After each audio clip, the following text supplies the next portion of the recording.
Bismillahirrahmanirrahim. Assalamualaikum warahmatullahi wabarakatuh. Yang kami hormati Dr. Andri Rosadi dan juga para asatidz sekalian dan segenap anak-anak siswa akhir kelas 6. Alhamdulillahilladzi hadana li hadza wa ma kunna linahtadiya laula an hadanallah. Asyhadu an la ilaha illallah wa asyhadu anna Muhammadan abduhu wa rasuluh la nabiyya ba'dah. Allahumma shalli wa sallim wa barik ala sayyidina Muhammad wa ala ali sayyidina Muhammad. Alhamdulillah, pada malam kali ini setelah tadi pembukaan, kemudian malam ini telah hadir bersama kita Dr. Andri Rosadi. Beliau bukan orang jauh, beliau orang dekat karena salah satu putranya ada di sini, Ustaz, ya. Jadi kadang kita bingung beliau sebagai wali santri atau pemateri. Double identity ini, seperti itu. Nah, pada malam kali ini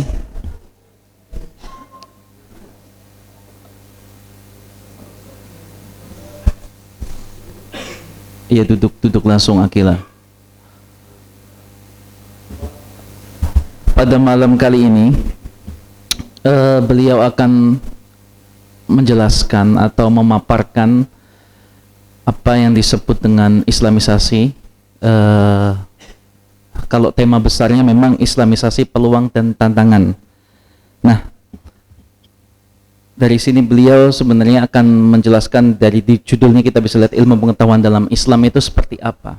Karena kalau kita merujuk sebenarnya hubungan ilmu pengetahuan dengan ilmu agama, biasanya banyak orang yang melakukan dikotomi ini, seperti itu. Dikotomi itu artinya pemisahan, ya. Ini ilmu agama, ini ilmu umum, ini ilmu agama, ini ilmu umum, seperti itu. Sampai ada beberapa pakar itu mengatakan bahwa hubungan ilmu agama dengan ilmu sains, istilahnya seperti itu, tidak pernah akur, seperti itu. Ada yang membuat tipologi. Ini Ustaz Andri, ada tipologi yang mengatakan hubungan ini bisa disebut dengan 4 hal, yaitu konflik, kontras, kontak, dan terakhir conversation, seperti itu. Yang pertama, konflik itu apakah ilmu pengetahuan alam, ilmu pengetahuan sains itu memang benar ada konflik dengan tidak pernah sesuai dengan ilmu pengetahuan Islam, seperti itu. Ada lagi yang mengatakan kontras. Kontras itu masing-masing punya wilayah sendiri, seperti itu. Ilmu pengetahuan itu punya wilayah sendiri, ilmu pengetahuan sains itu punya wilayah sendiri, pengetahuan agama itu wilayah sendiri yang tidak bisa dibenturkan, seperti itu. Ada yang mengatakan kontak. Kontak itu artinya salah satu parsialnya ada yang berhubungan, seperti itu. Dan yang terakhir ada istilahnya conversation. Conversation itu keduanya bisa didialogkan, seperti itu. Keduanya bisa menemukan titik temu antara sains dengan ilmu agama, itu seperti itu. Nah, 4 tipologi ini John F. Hauck yang mengatakan seperti itu. Nah, untuk lebih jelasnya bagaimanakah posisi ilmu pengetahuan dan juga bagaimanakah posisi ilmu Islam, ya, di situ termasuk tafsir, hadis dengan yang lain sebagainya. Kemudian bagaimana cara pandang atau worldview kita dalam memandang ilmu pengetahuan itu seperti apa? Langsung saja kita berikan waktu dan tempat kepada Dr. Andri Rosadi untuk menyampaikan apa yang sudah dipersiapkan. Terima kasih. Assalamualaikum warahmatullahi wabarakatuh.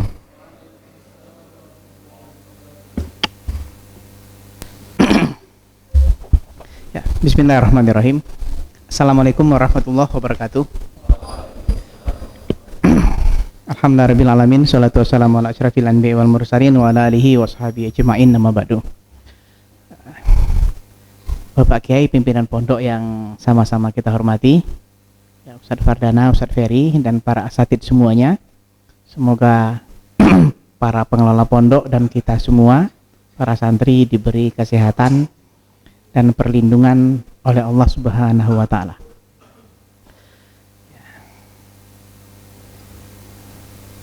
Selalu, ya, ada kebahagiaan tersendiri untuk menyampaikan materi dan berdiskusi dengan antum semuanya, ya. Di sekarang forumnya saya sampaikan materi, setelah itu kita berdiskusi. Ya. Kita bicara tentang ilmu pengetahuan. Ya. Cuman sebelum sampai ke islamisasi, karena islamisasi sudah level atas ya, kita pahami dulu tentang apa itu pengetahuannya, bagaimana sejarah perkembangannya, apakah kita secara historis itu memiliki kemampuan untuk menguasai pengetahuan itu. Itu penting kenapa? Karena memberikan kita historical confidence, memberikan kita kepercayaan sejarah. Ada yang ngomong kan, wah orang Islam itu bodoh-bodoh, nggak bisa maju. Oh, orang Islam itu nggak bisa apa-apa. Orang Islam itu nggak bisa menguasai pengetahuan dan teknologi modern. Apakah benar seperti itu? Nah, kalau mau percaya silakan. Kalau nggak mau percaya, itu lebih baik. Ya. Kenapa? Kita lihat nanti bukti-bukti sejarah seperti apa. Oke? Saya bicara berapa lama saya nggak tahu. Ya. Mungkin sampai jam 9 ya. Kita masuk ke poin pertama. Jadi struktur presentasi kita pertama tentang definisi pengetahuan ya. Ya. Semoga antum nggak ngantuk ya. Ya. Kemudian ya, karena saya nggak bisa melawak masalahnya ya. Ya. Kadang-kadang orang butuh lawakan-lawakan segar biar apa ya, biar fresh katanya gitu. Jadi yang kita sampaikan ini mudah-mudahan berguna. Ya. Jadi definisi pengetahuan, kemudian bagaimana pengetahuan berkembang, pusat perkembangan pengetahuan dalam sejarah ya. Kemudian bagaimana proses transformasi ke dalam peradaban Islam dan bagaimana pengetahuan dalam peradaban Islam. Kemudian di slide kedua tentang islamisasi pengetahuan. Jadi ada 2 slide ya. Ya. Nah, sekarang kita bicara dulu tentang pengetahuan. Kalau di Gontor pertama masuk dulu sering dikatakan apa yang dipelajari di Gontor? Jawabannya 100% ilmu agama, 100% ilmu umum katanya.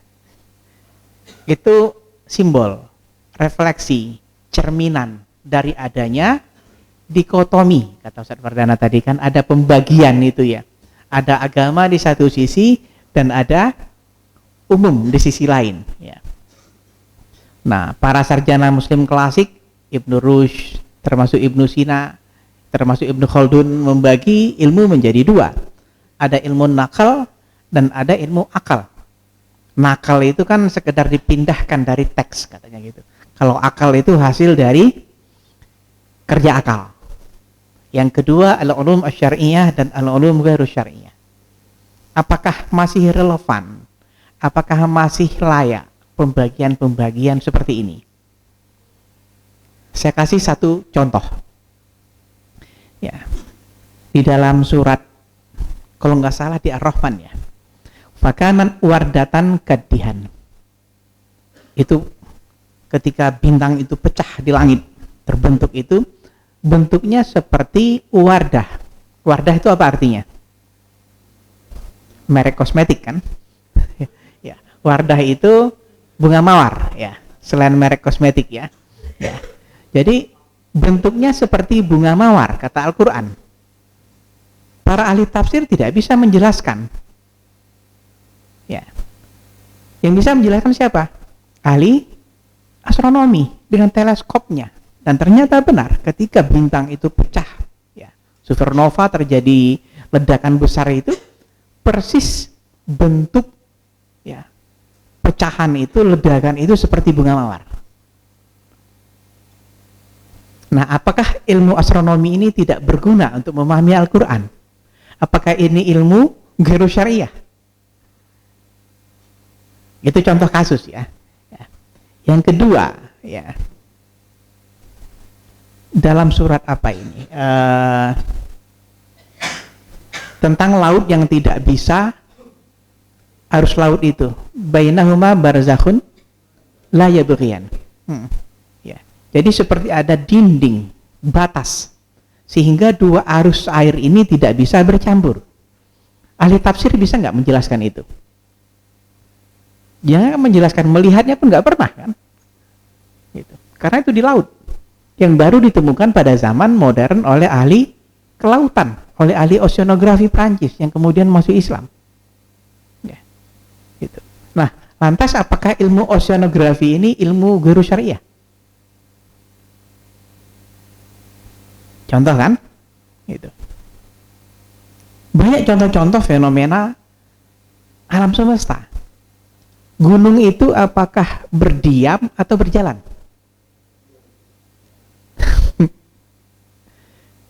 Dalam Al-Quran berjalan loh ya. Tamurru maros sahab. Gunung itu berjalan seperti jalannya awan. Perlahan-lahan nggak terasa. Ilmu geologi modern menunjukkan bahwa ternyata gunung itu bergerak.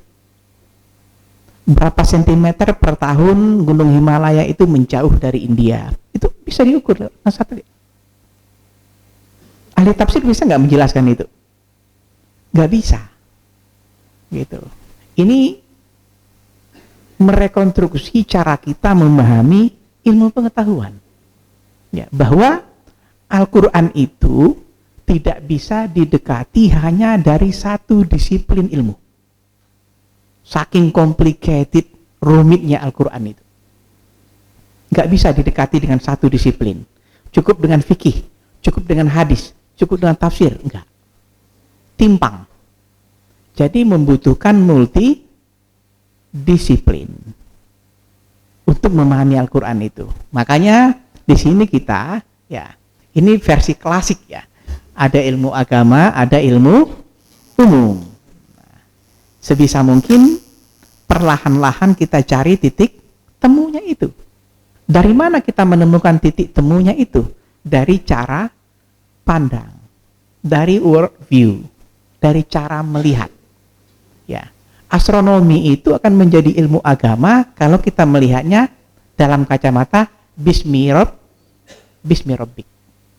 Dan dia menjadi ilmu sekuler kalau kita menjauhkannya dari dimensi ketuhanan. Gitu. Mudah-mudahan jelas ya. Gitu.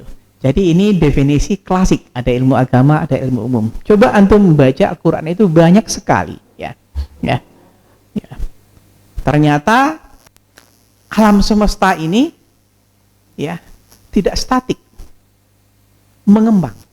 Wa inna la musiun, kata Al-Quran kan contohnya. Dan kami mengembangkannya, expanding, ya, expanding, gitu. Bukan berarti Al-Quran kita gunakan untuk menjustifikasi temuan ilmu modern. Saya nggak sepakat dengan itu. Sebaliknya, kita menggunakan temuan-temuan ilmu modern untuk memahami Al-Quran. Jadi jangan dibalik ya. Karena kalau dari perspektif cara pandang yang pertama, ketika temuan modern itu salah, Al-Quran jadi salah. Gitu. Tapi kalau yang kedua, kita menggunakan perkembangan sains modern untuk memahami Al-Quran, ya. Al-Quran tetap menjadi tolok ukur. Ilmu ini terus kita gunakan, semakin lengkap Al-Quran akan semakin kita pahami. Ya, gitu. Temuan modern menunjukkan, kata Al-Quran, ya, alam semesta ini terus berkembang. Dan ternyata temuan modern menunjukkan alam semesta ini expanding. Ya, kalau dalam teorinya mungkin suatu ketika akan berubah lagi ya. Sampai ada batas mengembangnya itu seperti balon, ya. Ketika sudah batasnya itu kan nggak bisa mengembang lagi. Baru dia kembali mengkerut, ditarik oleh universal gravitation itu. Nah, kemudian terjadi tabrakan, terjadi kiamat. Itu teorinya ya. Tapi itu sekedar bagaimana kita mencoba untuk memahami terjadinya kiamat. Tapi itu bukan satu-satunya cara untuk memahami. Oke. Jadi ini pengenalan singkat tentang apa itu pengetahuan, ya. Nah, dalam versi modern, ya, kita tidak lagi bicara tentang agama dan umum, ya. Walaupun di pesantren kita masih bicara tentang itu, ya. Ada versi lain, ya, bahwa ilmu itu dipahami dari dua sisi. Dan dua sisi ini didasarkan pada tingkat kebenaran yang dihasilkan oleh disiplin ilmu itu. Apa di sini? Ada namanya soft sciences. Soft artinya apa? Lembut, lunak. Yang kedua, hard sciences. Yang masuk soft sciences itu apa saja?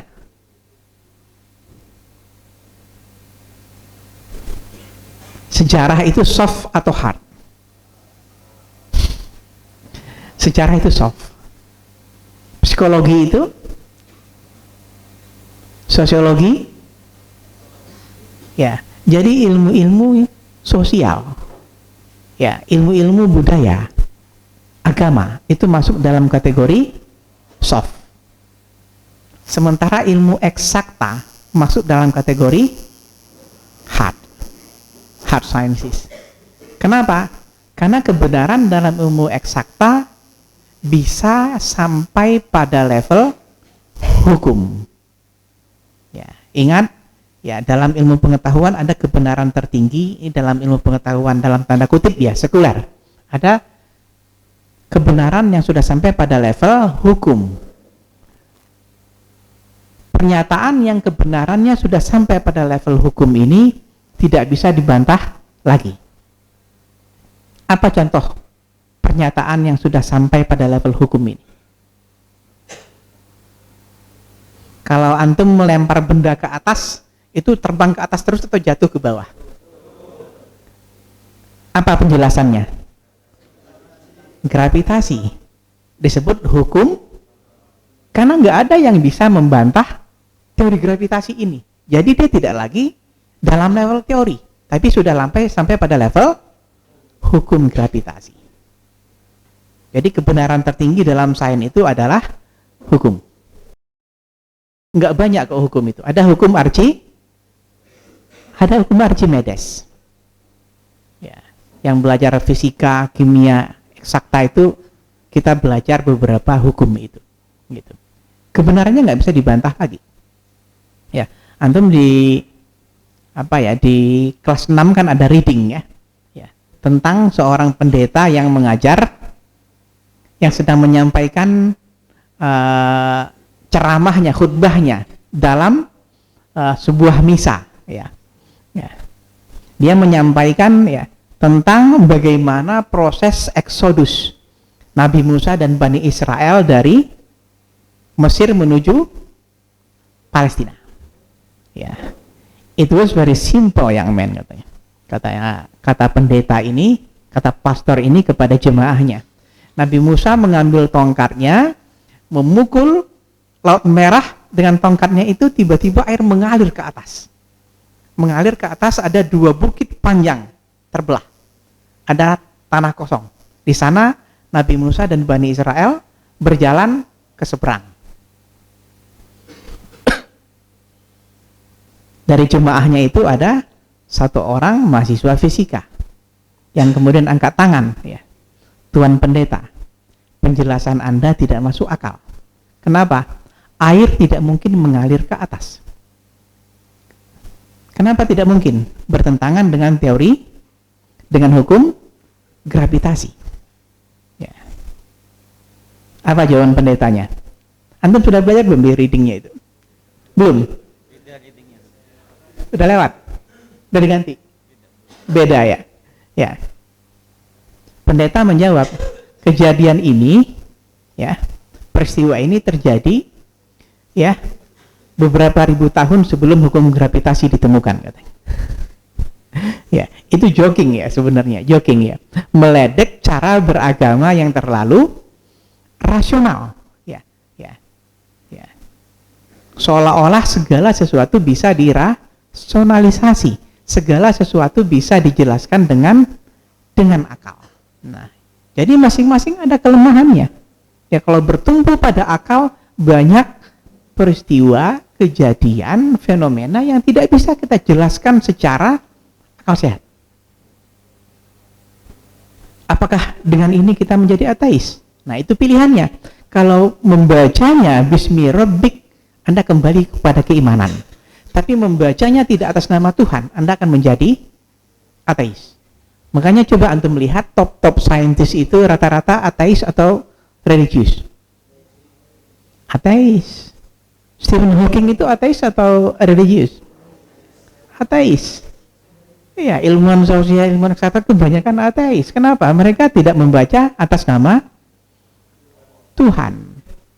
Gitu. Jadi itu yang terjadi di barat, ya.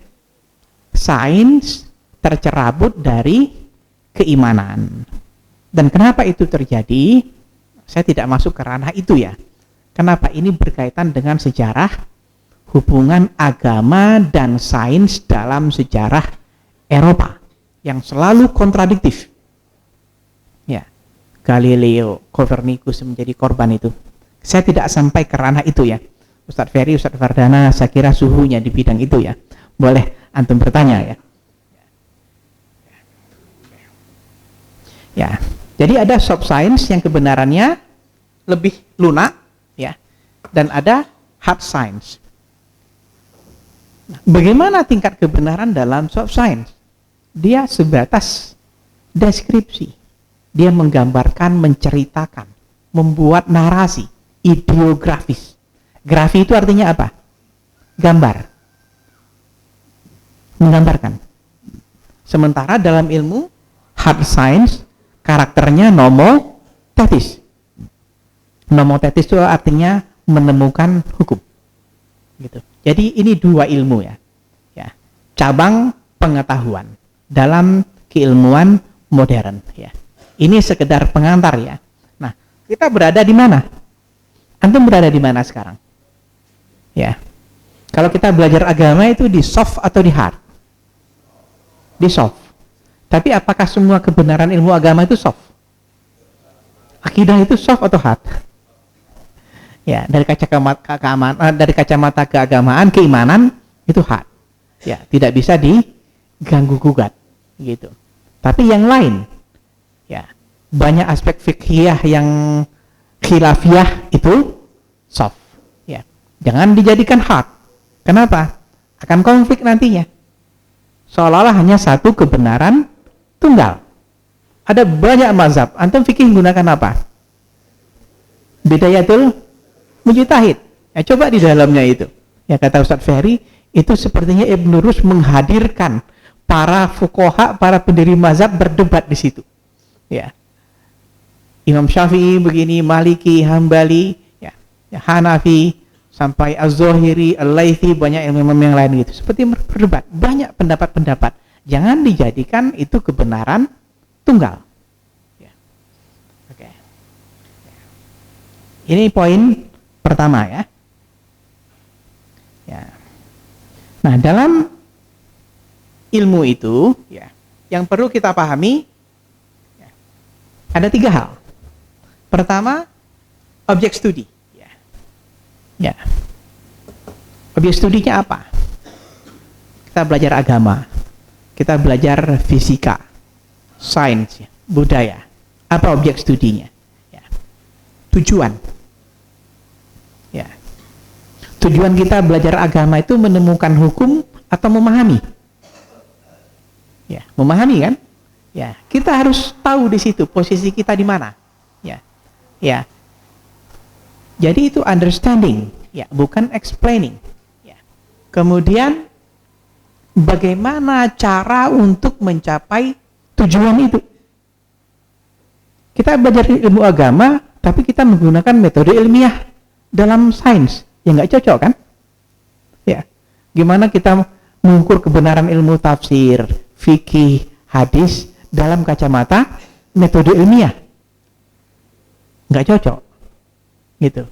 Nah, itu harus kita tempatkan. Antum sudah kelas 6 sambil mengukur diri ya, kecenderungannya kemana ya, kecenderungannya kemana ya, itu. Kalau kuat di hard science ya masuk ke ranah itu, kalau kuat di soft science ya masuk ke ranah soft science. Tapi yang jelas semuanya harus masuk ke ranah sains ini ya. Ya, jangan sampai nggak ada yang masuk ya. Ya.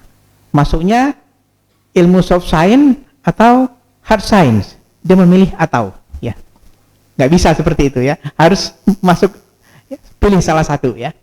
Oke. Jelas ya.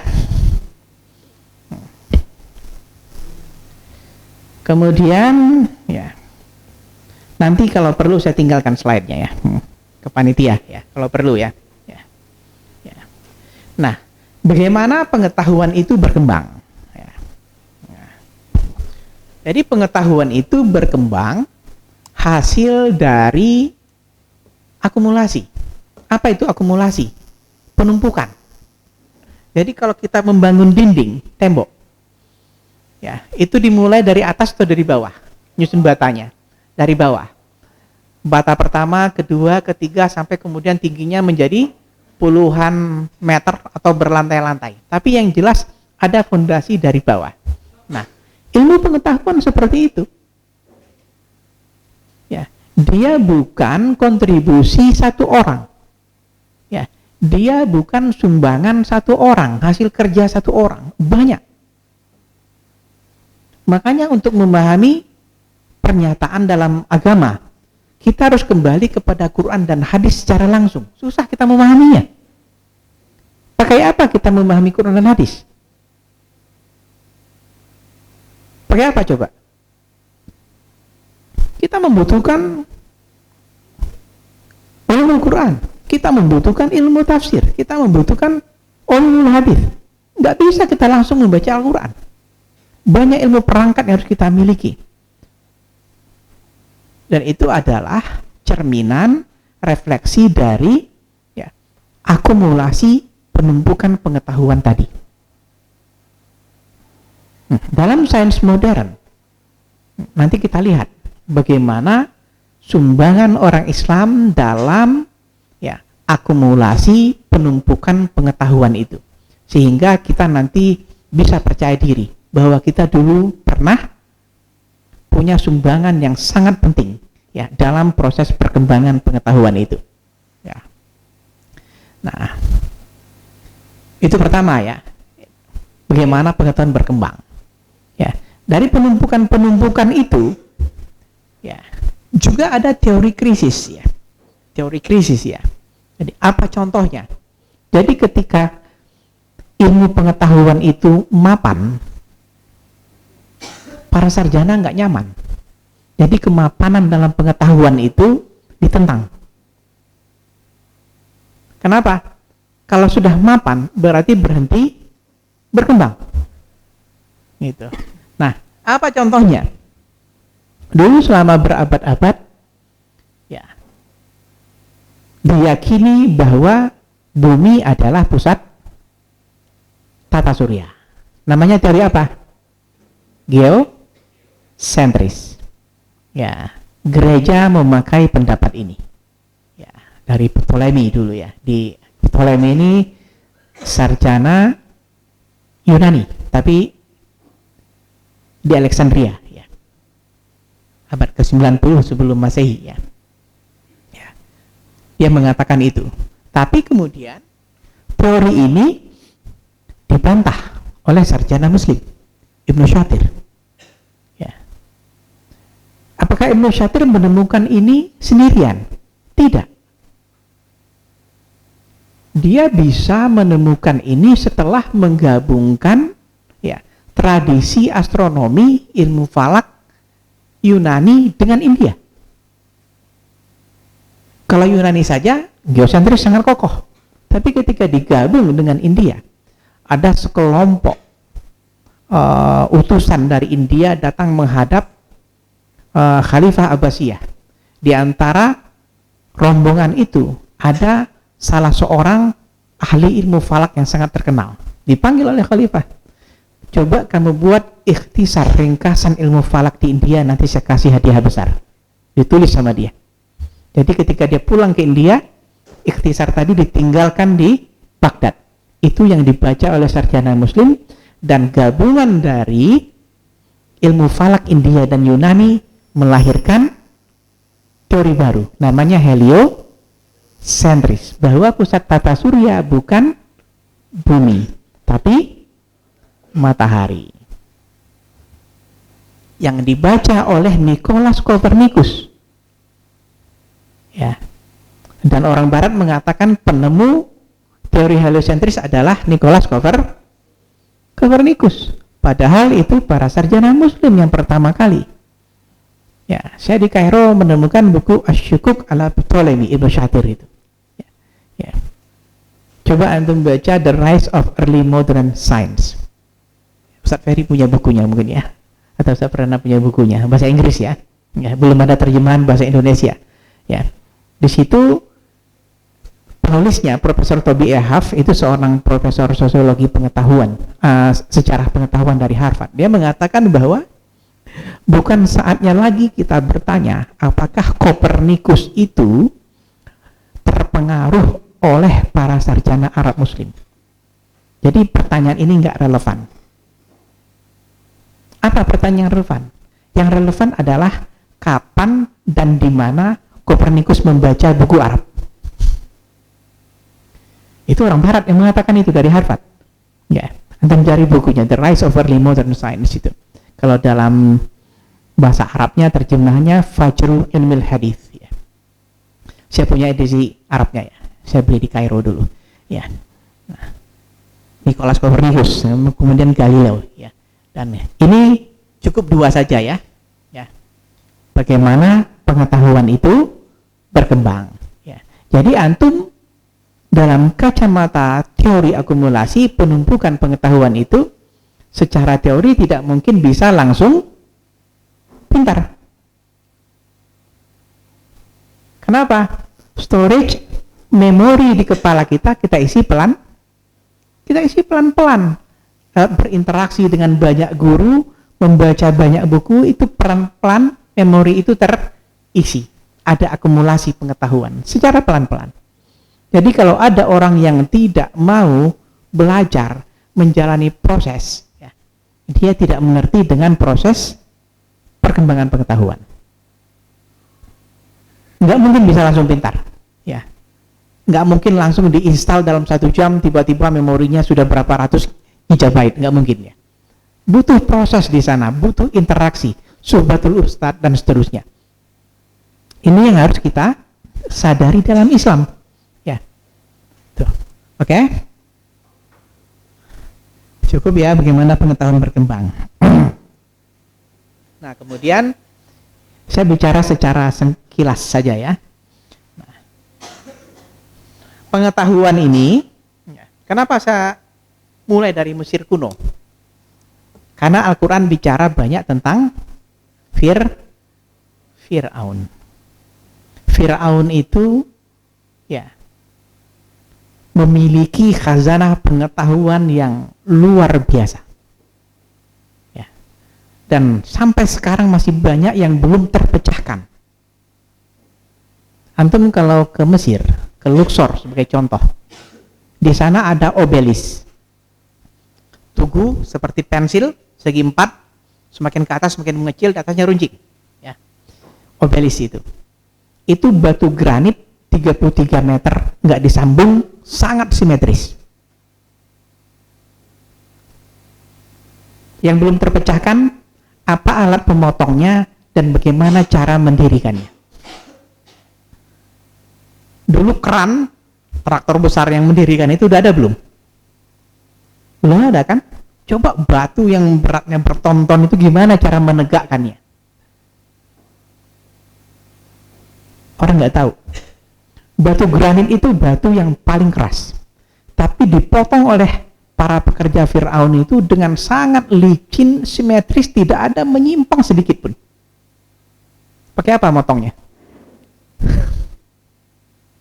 Seperti antum motong agar-agar itu sangat licin, nggak ada sedikit pun melencengnya, lurus sekali. Nah, sampai sekarang nggak ketahuan gimana caranya itu. Makanya Al-Quran mengabadikan Fir'aun itu banyak sekali kan, karena memang Fir'aun itu hebat ya. Ya, mungkin dalam tanda kutip pantas ngaku Tuhan ya, saking hebatnya ketika itu ya, karena nggak ada yang bisa menandingi kehebatannya gitu. Nah, kita melihat sejarah pengetahuan itu dari Mesir kuno ya. Mesir kuno, ada Babilonia dan ada India. Ini dulu disebut sebagai kawasan Near East. Ya, sekarang Middle East, Timur Tengah. Kalau dulu Timur Dekat. Ya, ya, daerah yang membentang dari Sungai Nil sampai Sungai Amu Darya di Asia Tengah, Sungai Oxus. Ya, itu pusat peradaban seluruhnya.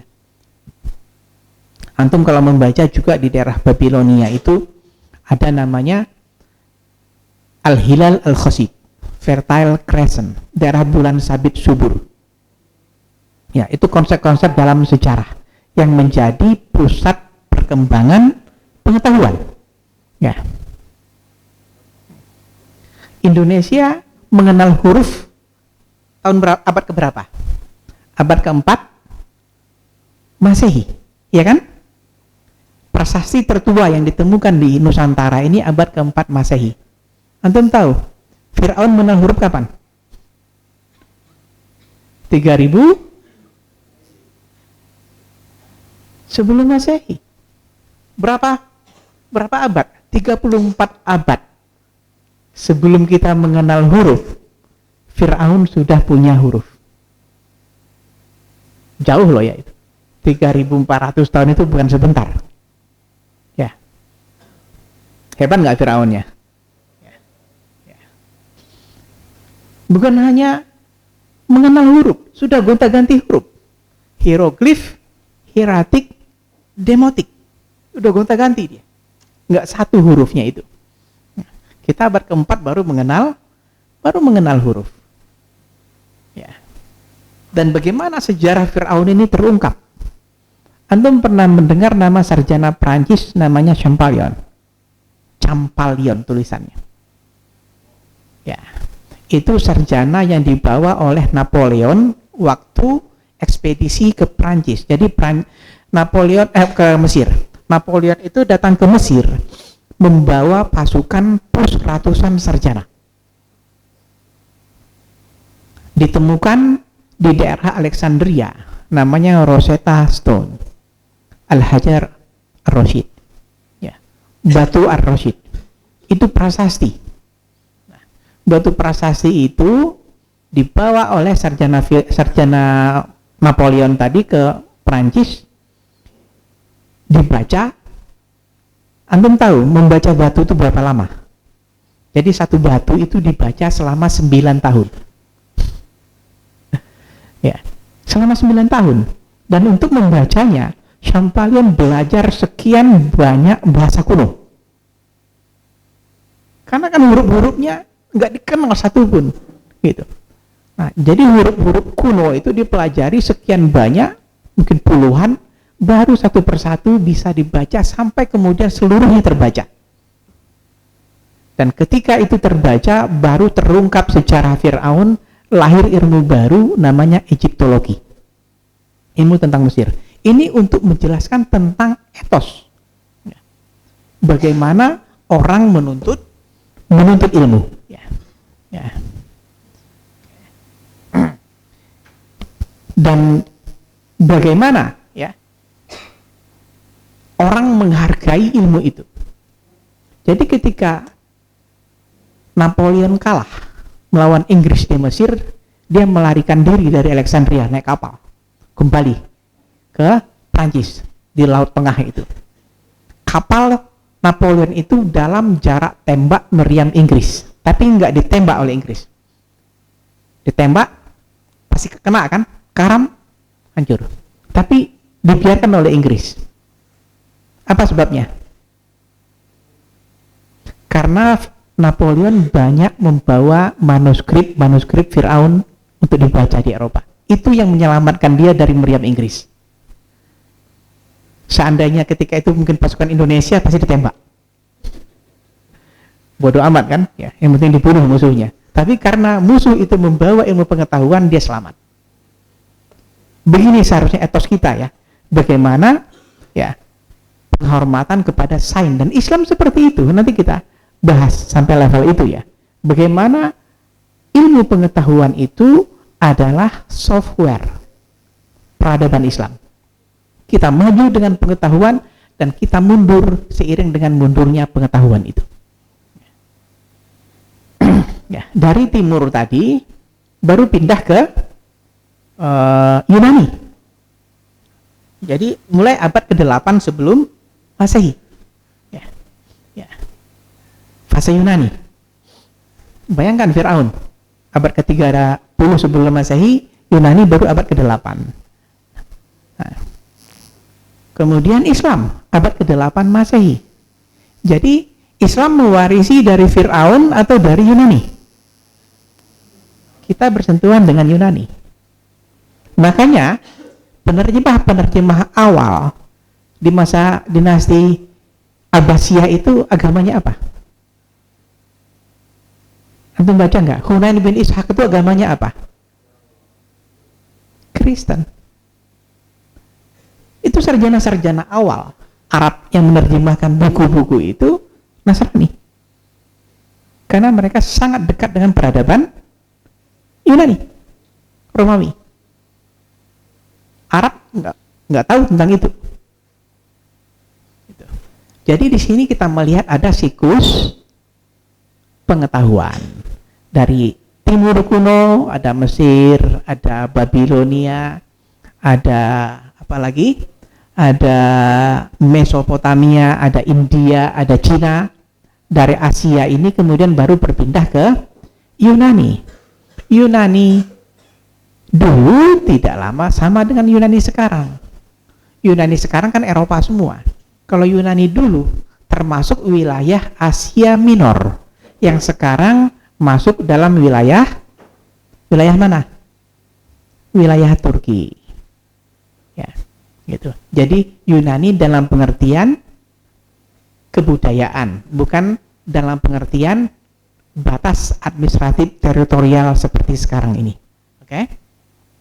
Mudah-mudahan jelas ya. Jadi itu abad ke-8 sampai abad ke-14. Nah, di situ kita melihat ya bagaimana sarjana-sarjana muslim memahami ilmu warisan dari Yunani tadi, memberikan syarah, komentar ya, dan berikutnya itu yang dipelajari, yang dipahami oleh para sarjana barat berikutnya gitu. Jadi kita bisa melihat ya siklus seperti ini ya.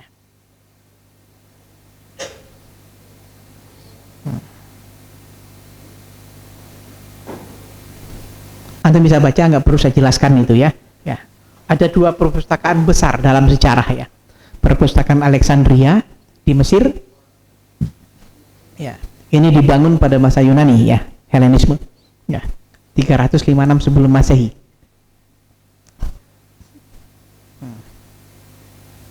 Tadi sudah saya sampaikan, ya.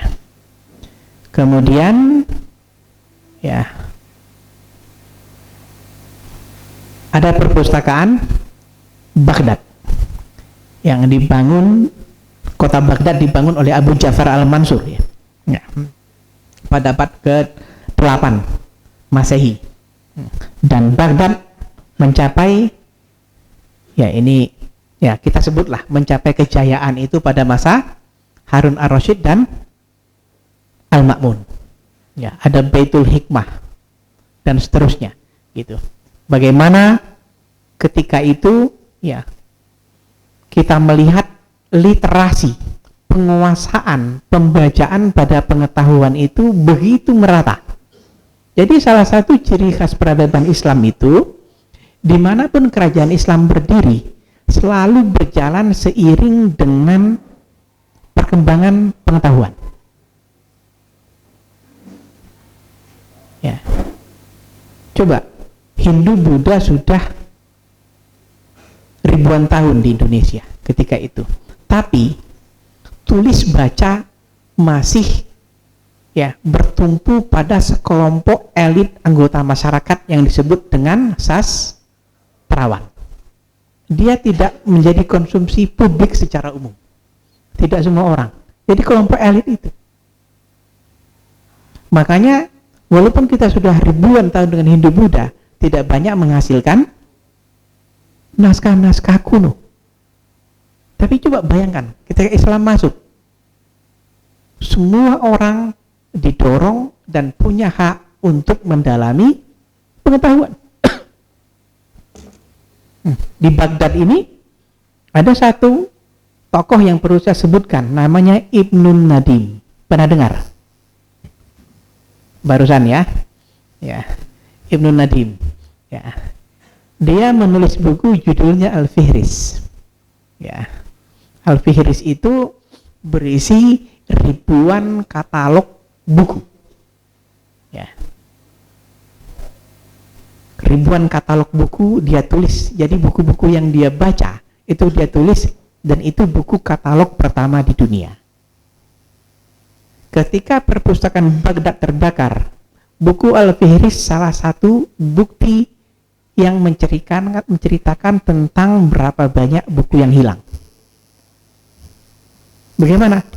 Di Al-Fihris itu diceritakan ringkasannya oleh Ibnu Nadim, tapi teks aslinya nggak ada lagi. Jangan bayangkan ketika itu satu buku itu punya beberapa kopian naskah, enggak. Kayak kita sekarang kan, satu buku bisa dicetak ribuan eksemplar. Dulu buku semuanya tulisan tangan, hanya satu eksemplar. Ketika terbakar habis. Orang hanya bisa mengetahui bahwa buku itu diceritakan di Al-Fihris, tapi naskahnya nggak ada lagi. Apa pekerjaan Ibnu Nadim itu? Pekerjaan Ibnu Nadim itu al-warraq, tukang kertas, penjual buku. Tapi ternyata dia membaca semua buku yang dia jual. Kita tidak membaca buku yang kita beli. Itu beda etos kita. Perpustakaan kita banyak tapi sepi. Buku kita banyak tapi untuk pajangan.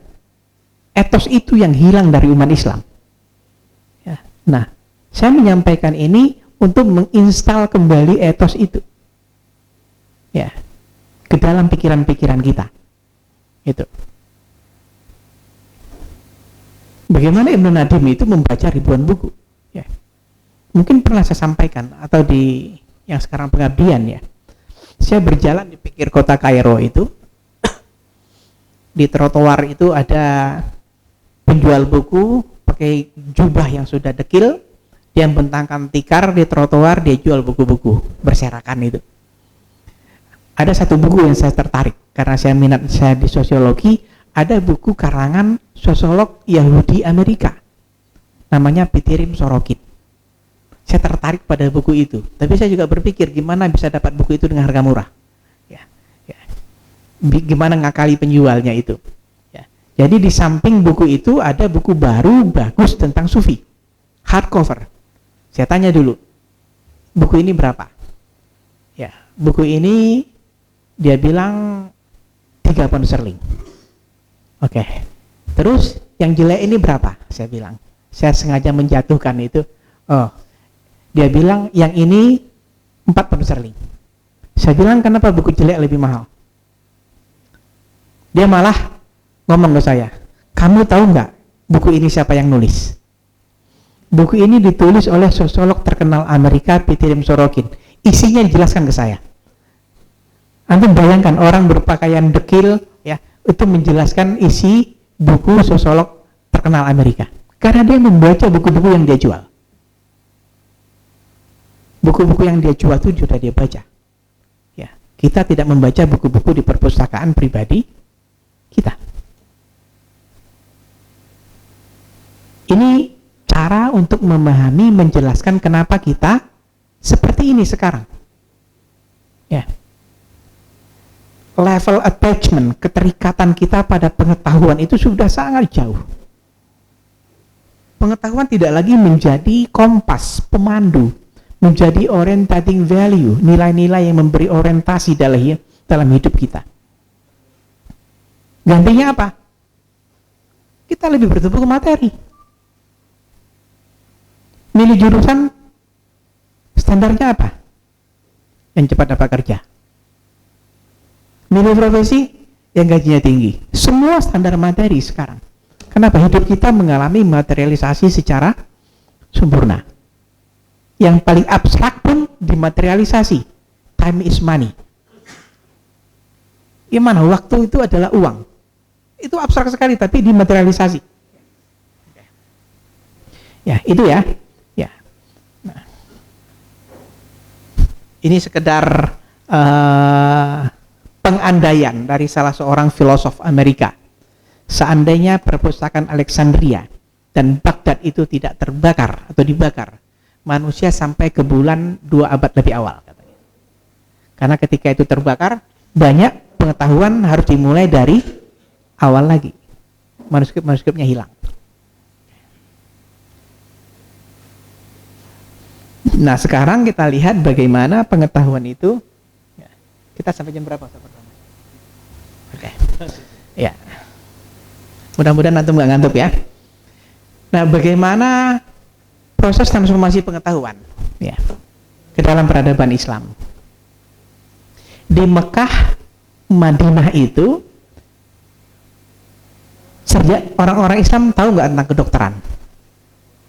Ketika itu nggak tahu kan? Nggak tahu. Yang mereka tahu apa yang kita sebut sekarang al-ulum asy-syar'iyyah. Nah, ketika terjadi futuhat, orang Islam bersentuhan dengan Kristen Romawi, orang Islam bersentuhan dengan orang-orang Persia. Itu perkenalan, ya. Dan mulailah orang Islam bersentuhan dengan ilmu-ilmu yang baru ini. Jadi ada satu cerita menarik ya. Ketika ibu kota dari Madinah dipindah ke Damaskus. Ini pada masa dinasti mana ini? Dinasti Umayyah. Ya, karena setelah Khulafaur Rasyidin Ali bin Abi Thalib yang berkuasa adalah dinasti Umayyah. Ibu kota dipindah dari Madinah ke Damaskus. Ya, Damsyik, Damaskus. Ibu kota Syria sekarang. Apa hikmahnya? Apa hikmah dari perpindahan ibu kota itu? Nah, ini saya mengutip pendapat George Tarabishi. Ya, itu sarjana Kristen Lebanon. Dr. George Tarabishi, dia pemikir, filosof. Dia mengatakan bahwa hikmah terpenting dari perpindahan ibu kota kerajaan Islam dari Madinah ke Damaskus adalah terjadi desakralisasi pengetahuan. Desakralisasi, antum tahu sakral, suci. Ya, ya. Jadi di Madinah itu kan semuanya ilmu suci kan, Quran, hadis. Orang nggak bisa berimprovisasi, orang nggak bisa melakukan inovasi di situ. Semua harus ada dalilnya, semua harus ada sanadnya. Tapi ketika pindah ke Damaskus, ternyata khazanah pengetahuan sangat luas, tidak hanya berkaitan dengan tafsir, hadis, fikih, mawarid, ada yang lain. Itu yang mendorong terjadinya desakralisasi. Sakralisasi itu penyucian, ya. Desakralisasi lawan dari itu. Jadi ternyata ilmu itu tidak sesakral itu. Ya. Kalau versi Franz Rosenthal dalam bukunya The Legacy of Islam itu ini versi orientalis ya. Buku pertama yang diterjemahkan pada masa Umayyah itu di cabang kedokteran. Ya. Diterjemahkan dari bahasa Yunani ke dalam bahasa Arab. Kedokteran. Ya. Selesai diterjemahkan, ya. Khalifah Bani Umayyah, dia mengatakan itu di masa Umar bin Abdul Aziz ya. Umar bin Abdul Aziz itu istikharah selama 3 minggu, memohon petunjuk kepada Allah apakah membaca buku ilmu kedokteran ini boleh atau enggak. Ya. Kalau sekarang kan lebay kan, tapi dulu ini kita baru pertama masuk ke dalam cabang-cabang pengetahuan yang baru kita temui. Yang sebelumnya hanya tafsir hadis, sekarang ada kimia, ada fisika, ilmu falak, kedokteran. Boleh nggak dibaca? Hadis Nabi nggak ada yang membolehkan itu. Tapi kita punya perangkat, metode untuk mencari ketetapan, yaitu sholat istikharah. Sholat istikharah lah Umar bin Abdul Aziz selama 3 minggu sampai hatinya mantap. Kedokteran ini boleh dibaca. Baru kemudian menyusul ilmu-ilmu lain. Jadi jangan dikira mudah ya. Proses pertama kali berkenalan itu mudah, enggak. Bukan seperti sekarang antum ke toko buku membeli buku apapun yang antum inginkan, enggak. Dulu itu kita perlu keluar dari batas-batas agama yang kita yakini itu. Jadi kalau nggak ada dalilnya, ini haram atau halal. Kalau nggak ada dalilnya, haram atau halal. Seperti itu. Dalam ranah pengetahuan. Gitu. Ya. Oke, yang ketiga kebijakan politik. Ya. Ada kebijakan politik. Ya. Ada privilege, ada kekhususan-kekhususan yang diberikan oleh penguasa kepada para sarjana. Itu para khalifah Umayyah, Abbasiyah itu mereka punya forum di istana. Diundang para sarjana-sarjana itu. Ada yang Zoroaster, ada yang Kristen, ya, untuk menyampaikan materinya didengarkan oleh publik dan mereka dikasih uang dalam jumlah banyak. Gitu. Ada penghargaan itu. Kemudian ada pendirian lembaga-lembaga pendidikan. Nah, kenapa ilmu-ilmu yang sudah berkembang begitu pesat ini kemudian mandek, stop. Salah satu penyebabnya di institusi pendidikan tinggi tidak ada jurusan-jurusan yang dibuka. Nggak ada fakultas kedokteran. Kuliah tutip itu nggak ada. Yang mau menjadi dokter ya belajar langsung di rumah sakit. Orang barat yang belajar di rumah sakit muslim menjadi dokter, pulang mendirikan universitas, membuat fakultas kedokteran. Tamat di fakultas kedokteran, mereka magang di rumah sakit yang mereka bikin. Nah, kita salah sistemnya. Menjadi dokter langsung ke rumah sakit, magang, internship, itu. Jadi itu salah satu kritik ya dari Toby Ehaf ya, bagaimana kemunduran dalam pengetahuan itu. Jadi masalah educational institution, institusi pendidikan itu penting. Makanya pesantren ya itu menekankan kedua cabang ini ya, ilmu umum dan ilmu agama kalau mau masih kita pakai ya. Oke. Nah, kemudian yang ketiga ada religious and cultural imperative on science. Ada penekanan dari agama terhadap pentingnya sains itu. Bagaimana? Nah, saya ceritakan secara sekilas saja ya. Nah, coba kita lihat ya. Ayat yang pertama turun apa? Iqra. Objek yang dibaca ada nggak dijelaskan di situ? Iqra, apa yang di Iqra? Nggak ada kan? Artinya objeknya terbuka, open. Yang muqayyad, yang tidak terbuka apa? Cara membacanya. Bagaimana cara membacanya? Bismi rabbik. Jadi kita bebas membaca apapun, berguru kepada siapapun, tapi cara kita membacanya itu yang perlu kita lihat. Ya. Ini pertama, Iqra ya. Kita lihat isi Al-Quran dan hadis. Apakah ada penekanan, penghargaan, apresiasi kepada penuntut ilmu?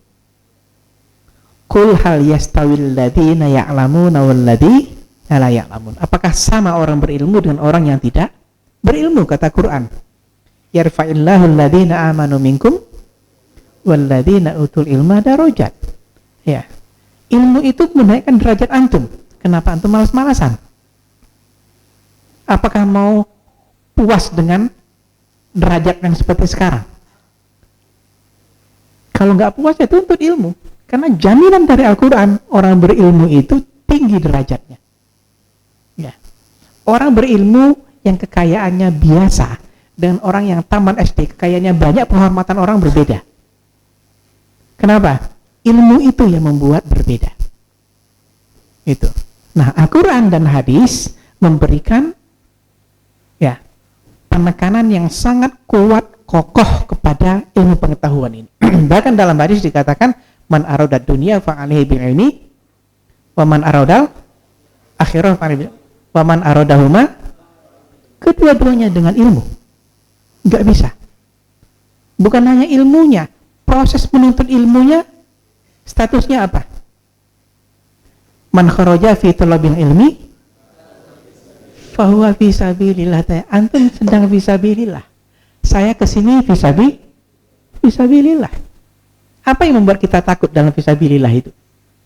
Terjadi sesuatu, jaminannya apa? Surga. Proses menuntut ilmunya mendapatkan status khusus, ilmunya mendapatkan status khusus. Kerja kita menulis tinta para ulama itu nanti ditimbang dengan darah para syuhada, kata hadis Nabi.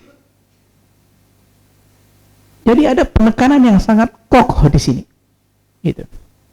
Itu ya, rentetannya itu Iqra. Kemudian Nabi itu ada nggak meninggalkan warisan harta benda? Ada nggak? Nggak ada. Nahnul anbiya la nuwarithu dinaron wala dirhaman. Kami para nabi, kata Nabi Muhammad, tidak ada mewariskan dinar dan dirham. Simbol dari harta benda. Yang diwariskan apa? Nabi mewariskan apa? Hanya dua. Al-Quran dan Sunnah. Bagaimana cara Al-Quran dan Sunnah ini berfungsi dalam hidup kita? Kita pelajari, kita baca. Makanya kelanjutannya apa? Pewaris Nabi itu siapa? Ulama. Bukan sultan, bukan panglima perang, bukan orang kaya. Antum menuntut ilmu ini dalam konteks berjalan menjadi pewaris Nabi. Itu ya, posisi ilmu pengetahuan itu jelas ya, itu. Nah, kita bangkit dengan kebangkitan ilmu pengetahuan dan kita mundur dengan kemunduran ilmu pengetahuan itu. Kalau bertanya, kenapa kita sekarang mundur? Coba refleksikan, dialogkan dengan diri kita. Sejauh apa sih kecintaan kita pada pengetahuan itu? Itu menjawab kondisi kita sekarang, ya. Oke. Saya minum sebentar ya.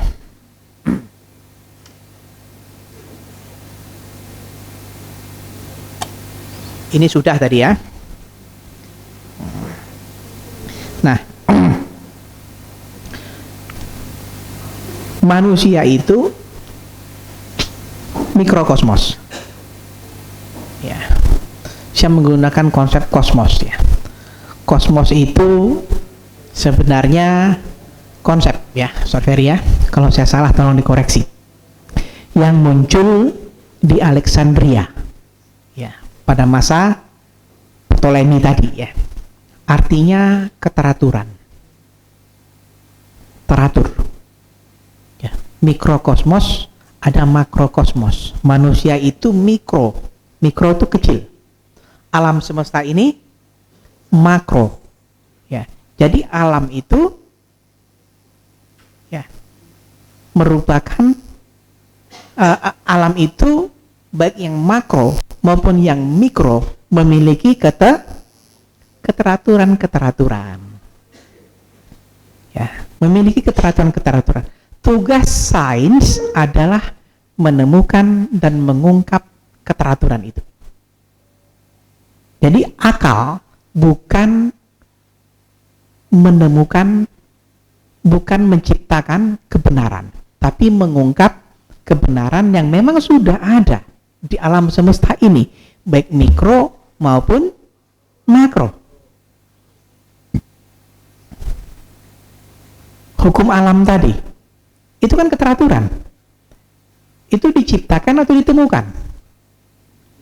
Ditemukan, tidak diciptakan. Makanya orang yang menuhankan akalnya, menganggap akalnya sebagai pencipta kebenaran, orang yang tidak mengerti dengan kapasitas akal itu. Akal itu untuk menemukan, bukan untuk menciptakan. Hukum-hukum alam itu yang disebut dalam bahasa Al-Quran sebagai sunnatullah. Walan tajida li sunnatillahi tabdila. Walan tajida li sunnatillahi tahwila. Sunnatullah itu tidak berubah dan tidak bisa diganti. Tugas sains itu mengungkap itu. Nah, sunnatullah itu ada di alam semesta, makrokosmos ada di alam semesta, mikrokosmos. Dalam relasi sosial kita ada hukum-hukum yang melandasi itu. Apa contohnya? Relasi sosial. Apa hukum terpenting yang melandasi kehidupan relasi sosial itu? Kejujuran. Tanpa ada kejujuran, relasi pasti akan rusak. Makanya Nabi Muhammad gelarnya apa? Al-Amin. Sebelum menjadi Nabi, gelar beliau itu modal dasar. Ya, semua orang percaya. Kenapa umat Nabi Syuaib yang tidak jujur dalam timbangan itu dimusnahkan Tuhan? Karena tidak jujur itu melawan sunnatullah. Dosanya besar. Ya. Makanya negeri kita kenapa seperti ini? Ketidakjujuran itu ditoleransi, korupsi dan segala macam itu. Padahal itu dosa besar karena merusak sunnatullah. Itu. Nah, mudah-mudahan jelas ya. Ada mikrokosmos dan ada makrokosmos. Ilmu pengetahuan adalah jembatan penghubung antara mikro dan makro tadi, antara diri kita dengan alam. Itu jembatan penghubungnya adalah ilmu pengetahuan itu. Bagaimana kita membangun relasi sosial, berinteraksi, bagaimana kita memahami alam, ya. Bagaimana kita melihat fisika, biologi, kimia dan seterusnya, ya. Itu jembatannya adalah ilmu pengetahuan. Dan menuntut ilmu sekali lagi berdasarkan Iqra tadi tidak hanya perjalanan akademik, bukan sekedar Iqra, tapi juga Bismi Rabbik. Jadi itu adalah perjalanan intelektual juga perjalanan spiritual. Kedua-duanya harus kita gabungkan. Ya, ini slide pertama tentang sejarah pengetahuan. Saya nggak tahu cukup atau saya perlu sambung ke slide yang kedua tentang Islamisasi. Saya serahkan waktu dulu kepada Ustaz Fardana. Silakan. Sebelum kita menginjak ke slide yang kedua, kalau kita tanya Ustaz Andri, kalau kita tanya siapa yang tanya, nggak akan tanya Ustaz. Langsung aja kita berdirikan apa yang dia dapat. Nah, itu yang penting. Yang tidak mandang ke mata saya akan saya tunjuk, ya kan? Kita kayak gitu aja. Jadi nanti kita bisa mengukur, gitu. Yang pertama, Fahri berdiri. Oke, jelaskan apa yang sudah didapat dari penjelasan barusan. Ambil mic. Alwan, siap-siap setelah ini.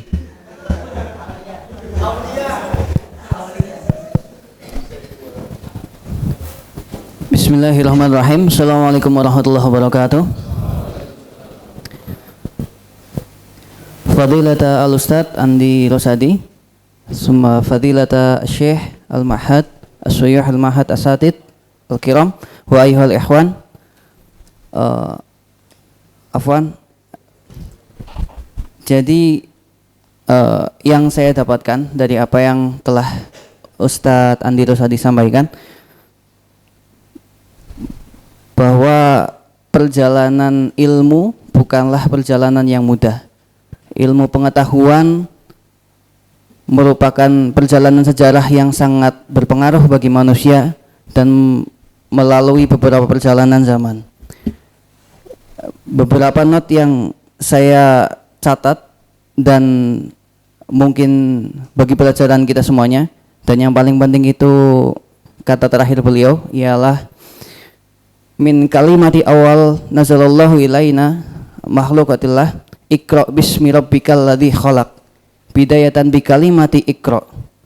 Bacalah dengan tanpa maf'ulan bih. Allah menyuruh hambanya untuk membaca tapi tidak menyuruh apa yang harus dibaca.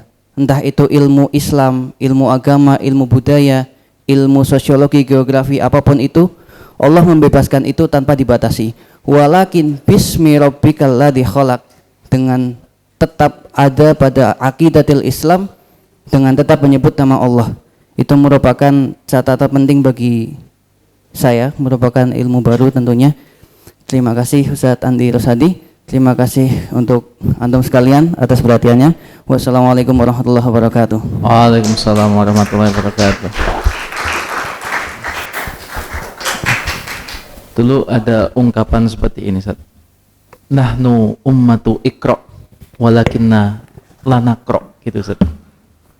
Iya, itu sering diucapkan itu. Nahnu ummatu iqra walakinna la naqra, gitu. Iya, kita itu umat yang diawali dengan kalimat iqra, tapi kita tidak membaca seperti itu. Nah, Fahri ini sudah berdiri dan mengatakan dia mengambil kesan bahwa awalnya itu dari iqra itu, begitu Fahri. Iqra itu fi'il apa? Fi'il amr, apa? Muta'addi, lazim?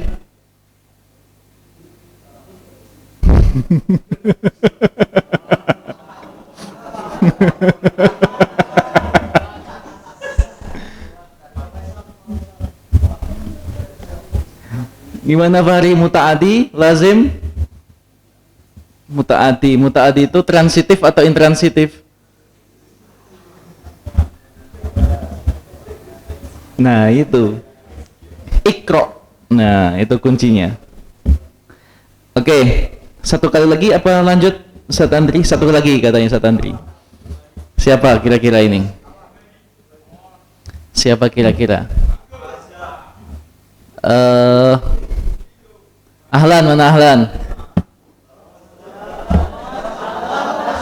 Ya, berdiri.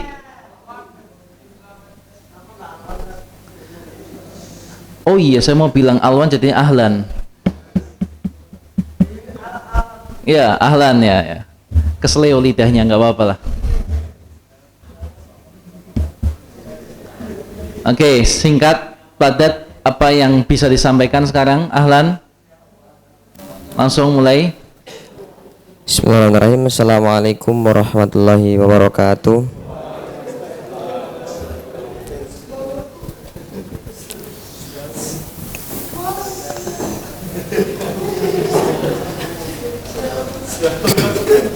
Rizwan, siap-siap.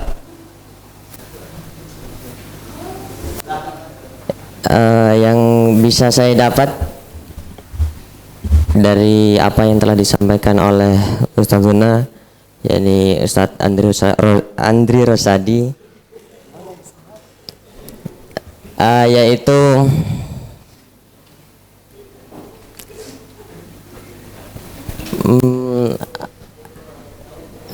menuntut ilmu adalah bagian dari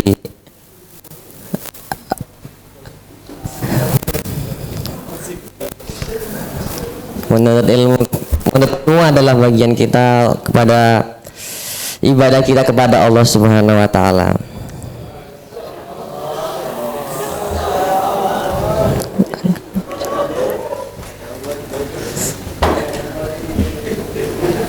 Jadi singkat saja bahwasanya menuntut ilmu bukan hanya kita belajar atau secara akademik, tapi juga ini adalah bagian kita, kewajiban kita menuntut beribadah kepada Allah Subhanahu wa taala, yaitu spiritual kita kepada Allah Subhanahu wa taala. Sekian, assalamualaikum warahmatullahi wabarakatuh. Sejak kapan acara ini menjadi acara motivasi?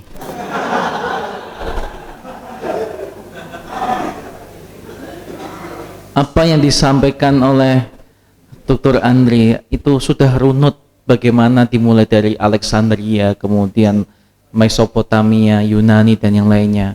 Tiba-tiba disingkat dengan menuntut ilmu itu adalah ibadah. Itu acara motivasi. Ya. Seperti itu Ahlan. Ya. Kalau menjadikan ini menjadi sebuah motivasi nggak apa-apa. Seperti itu. Oke. Baik, masih ada kesempatan lagi, tapi nanti akan beberapa saya pilih lagi. Akan saya pilih beberapa orang yang tidak meyakinkan, supaya dia bisa meyakinkan kami, ya kan? Kira-kira siapa saja? Oke, siap ya? Posisi duduk, 1, 2, 3. Nah, tangan pegang pulpen, itu tanda Anda serius. Kalau pulpen ditaruh berarti nggak serius. Nah, oke. Baik, kita serahkan lagi ke Dr. Andri. Terima kasih. Assalamualaikum warahmatullahi wabarakatuh.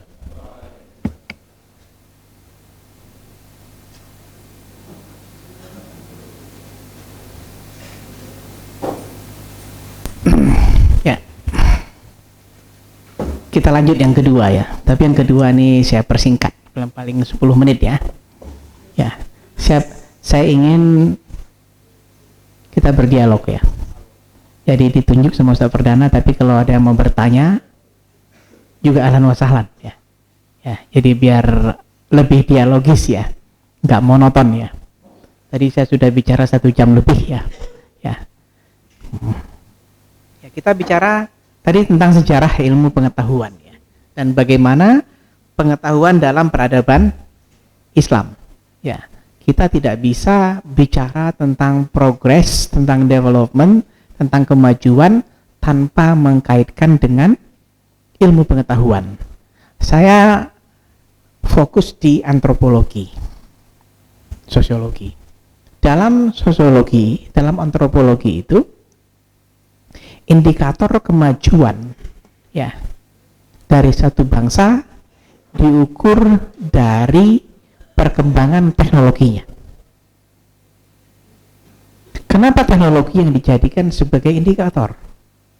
Karena teknologi adalah simbol dari keberhasilan manusia mengatasi masalah. Jadi semua produk teknologi itu untuk mengatasi suatu masalah, walaupun kemudian menimbulkan masalah baru. Ya, HP ya, itu kan untuk mengatasi jarak dalam berkomunikasi. Masalahnya kemudian apa? Ketergantungan pada HP. Kalau keluar dari rumah nggak bawa HP, rasanya itu ya berbeda dengan nggak bawa dompet. Ya, kalau nggak bawa dompet nggak apa-apa, tapi jangan sampai nggak bawa HP.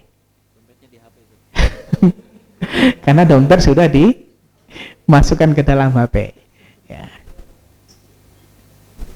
Sepeda motor mengatasi jarak transportasi, tapi kemudian menimbulkan masalah. Apa masalahnya?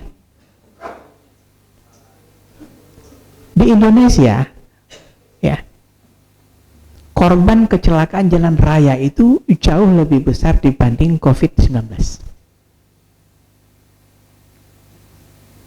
Setiap hari ada aja korban jalan raya itu. Kenapa? Kita menggunakan produk teknologi, tapi tidak taat kepada manual produk itu. Semua produk teknologi itu memiliki manualnya. Jadi produk teknologi itu memiliki dua sisi. Sisi mekanik, material, dan sisi kultural. Sisi budayanya. Kalau antum ke Jepang, antum ke Eropa, tidak menemukan orang pakai sepeda motor nggak pakai helm. Kenapa? Di manualnya harus pakai helm, dan mereka patuh pada manual itu. Coba balapan MotoGP itu, kencang nggak motornya itu? Kencang kan? Tapi kalau kecelakaan mereka meninggal nggak? Sekencang itu nggak meninggal. Kenapa? Seluruh manual ya untuk menggunakan produk teknologi itu mereka patuhi. Kita enggak. Jalan malam, lampunya nggak hidup, nggak pakai helm, kencang. Bayangkan, jin aja ngeri ya. Ya. Itu tandanya produk teknologi itu nggak kompatibel dengan otak kita. Otak kita masih di hutan. Nggak kompatibel. HP itu nggak kompatibel sama kita. Setiap saat main HP, nggak tahu waktu. Gitu. Dan seterusnya. Jadi teknologi itu menjadi indikator ya dari kemajuan manusia. Kenapa? Karena teknologi adalah simbol dari keberhasilan manusia mengatasi suatu masalah. Semua produk teknologi membutuhkan energi. Makanya untuk mengukur kemajuan suatu bangsa, salah satu indikatornya adalah tingkat konsumsi energi. Itu. Mana bangsa yang paling tinggi tingkat konsumsi energinya di dunia? Bukan. Amerika Serikat. Amerika Serikat. Makanya Amerika Serikat bangsa yang paling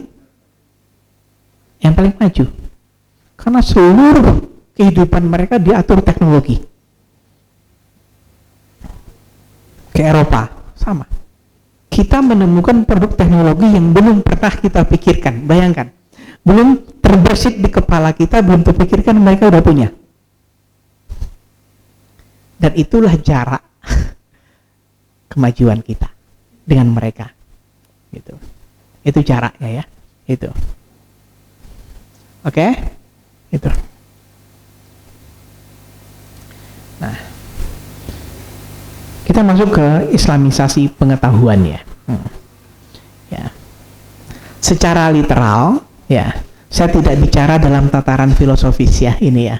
Saya berusaha untuk mensimplifikasi, untuk mempermudah ya. Ya, sesuai dengan tingkatan antum yang masih kelas 3 aliyah ya. Jadi kita bicara pada level yang paling basic, paling dasar ya. Islamisasi itu apa artinya? Pengislaman. Ya. Secara literal, secara harfiah, islamisasi itu artinya pengislaman. Gitu. Nah, islamisasi pengetahuan artinya pengislaman pengetahuan. Apakah ilmu pengetahuan itu punya agama? Punya agama enggak? Oh, ini ilmu pengetahuan agamanya Kristen, Islam, enggak. Lantas apa maksudnya islamisasi pengetahuan itu? Itu yang saya sampaikan di awal tadi. Ya. Bahwa kita mengislamisasi pengetahuan itu dari sisi world view, pandangan, sistem nilai.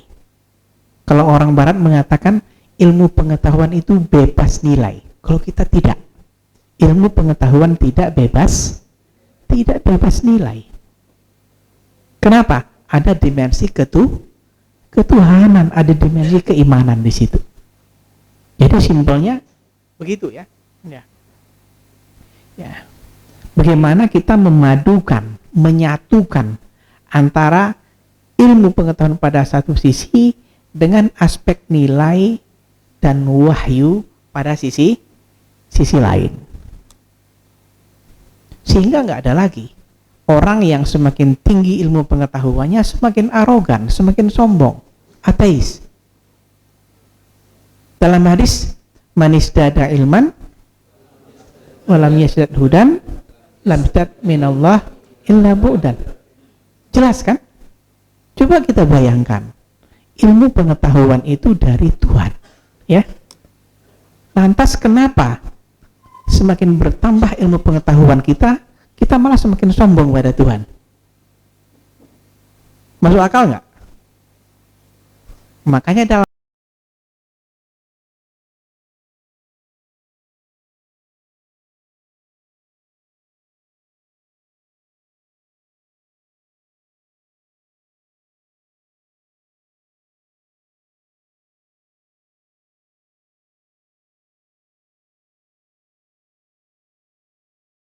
semakin belajar semakin merasa bodoh, bukan semakin pintar, dia merasa ternyata begitu luasnya khazanah pengetahuan itu. Gitu. Sadar kita nggak pernah kita merasa cukup untuk belajar. Makanya dalam konsep Islam, utlubil ilma walau bisin, utlubil ilma minal mahdi ilal lahdi. Long life learning, long life education. Kenapa? Ilmu pengetahuan itu nggak punya batasnya. sangat luas ilmu pengetahuan dari Tuhan itu. Nah, Islamisasi itu di situ ya. Ya. Oke. Ini secara literal ya, dan secara terminologis ya. Dan kemudian kenapa perlu Islamisasi itu? Nah, tadi sudah saya singgung ya. Ya. Ya. Ayat Al-Qur'an dan hadis Nabi tentang ilmu pengetahuan sangat banyak ya. Sangat banyak ya. Ya. Yang kedua ya, secara historis tadi juga sudah saya singgung bahwa kemajuan dicapai dengan ilmu pengetahuan. Ya, Barat sekarang itu maju karena pengetahuan, bukan karena kekayaan, tapi karena ilmu pengetahuan. Ilmu pengetahuan itu yang bisa menjadikan bahan mentah menjadi produk berharga, produk-produk teknologi. Tapi, ya, kalau kita tidak punya ilmunya, barang mentah tetap menjadi barang mentah. Coba antum melihat, ada nggak negara Muslim yang tergolong negara maju? Sebutkan ke saya. Ada nggak? Ada? Mana? Apa produk dari Kuwait yang terkenal? Apa? Minyak. Perusahaan minyaknya orang punya Kuwait atau punya Amerika? Jadi gampang saja, mana negara Muslim yang maju? Kalau anda antum sebut Kuwait, saya tanya simple, apa produk teknologi terkenal dari Kuwait? Diam semuanya kan? Karena memang nggak ada. Mana lagi negara Muslim yang antum anggap maju? Emirat. Kalau ke Dubai itu, wah itu Abu Dhabi itu. Saya tanya, mana produk teknologi dari Dubai? Apa namanya? Apa? Burj Khalifa. Yang bangunnya siapa? Orang Barat. Nggak ada kan? Itu kita.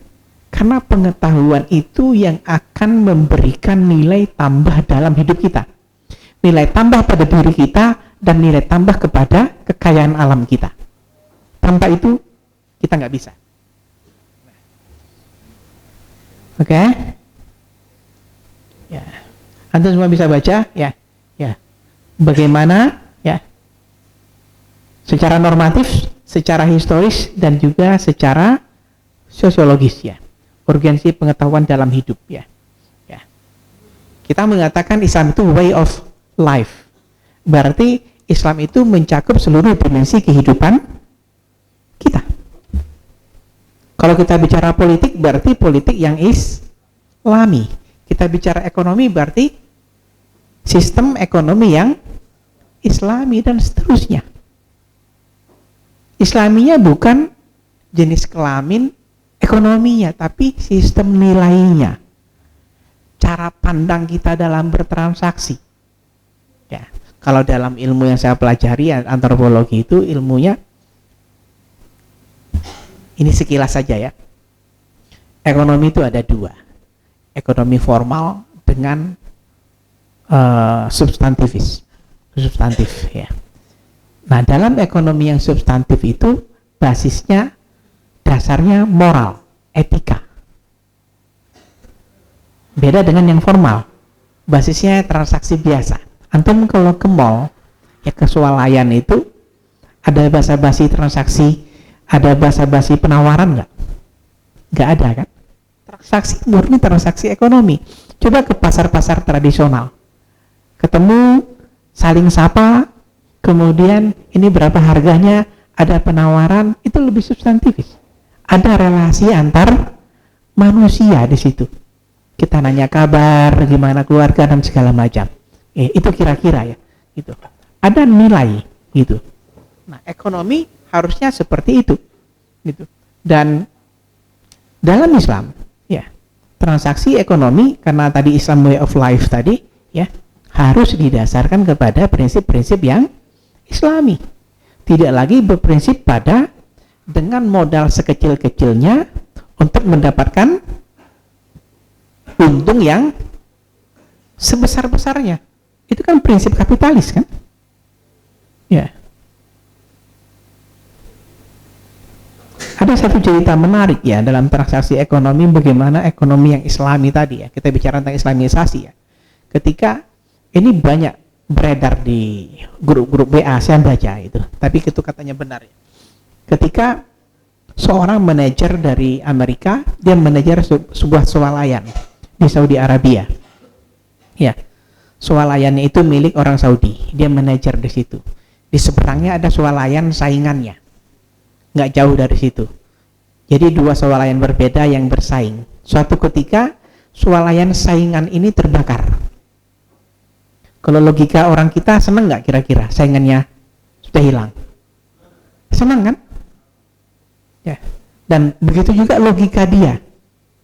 Kenapa? Otomatis pelanggan dari swalayan yang terbakar tadi akan pindah ke swalayan dia, karena itu sudah terbakar. Tapi apa yang terjadi? Dan itu membuat dia kaget, yang akhirnya mendorong dia untuk masuk Islam.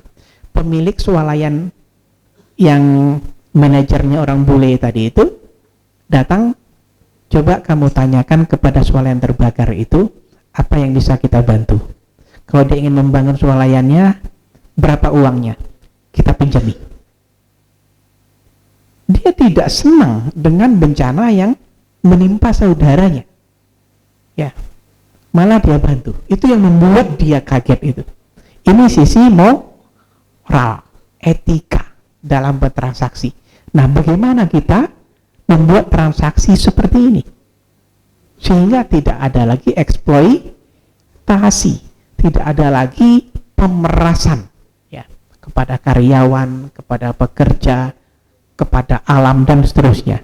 Jadi di sini pentingnya islamisasi itu ya, dia memberikan perspektif, memberikan nilai, ya, memberikan cara pandang ya dalam segala sisi pengetahuan yang kita pelajari itu. Nah, kenapa isu islamisasi ini muncul ya? Karena yang saya katakan tadi, di barat mereka mengatakan sains, pengetahuan itu bebas nilai. Jadi nggak bisa, dia nggak bebas nilai.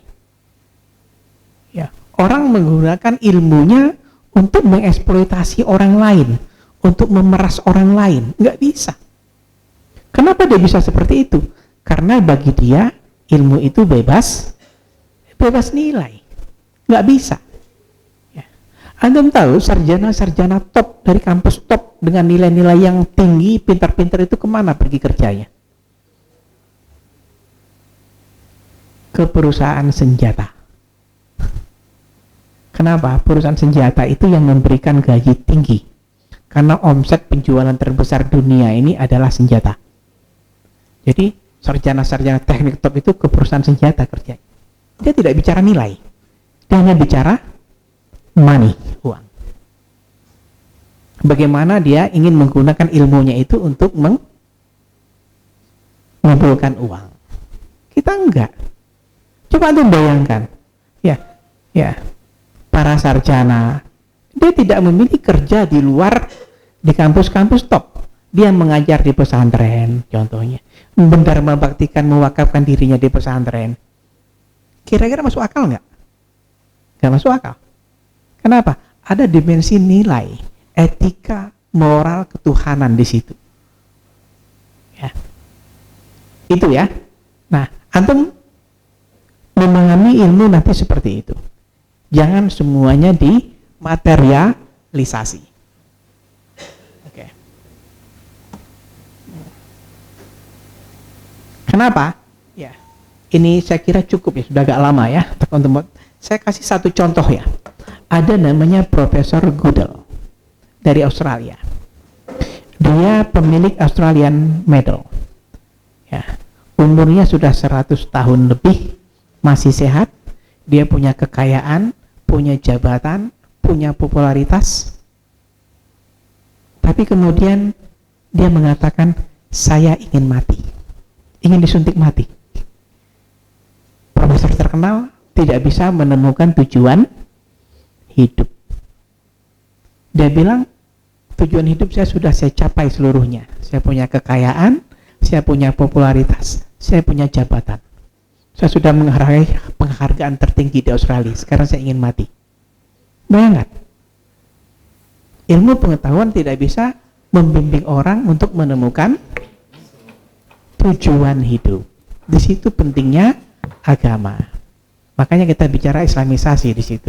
Dia dengan diantar anak dan cucunya terbang ke Swiss. Karena Australia belum melegalisasi eutanasia. Suntik mati, permintaan mati itu belum dilegalisasi. Swiss salah satu negara di dunia yang sudah melegalisasi. Jadi kalau bosan hidup, terbang ke Swiss, minta suntik mati di sana. Dia terbang diantar anak dan cucunya untuk menjemput kematiannya di Swiss. Antum bayangkan. Profesor terkenal, berilmu tinggi, tapi tidak mampu menemukan tujuan hidup. Di situ pentingnya kita melakukan proses islamisasi. Ya, itu. Mungkin ini yang saya sampaikan. Saya sudah lebih dari janji saya. Saya tidak bicara dalam tataran filosofis, tapi tataran yang lebih mudah agar antum bisa memahami secara lebih sederhana. Itu kira-kira. Terima kasih. Baik, terima kasih kita ucapkan kepada Ustadz Andri. Berikan, mungkin bisa tepuk tangan.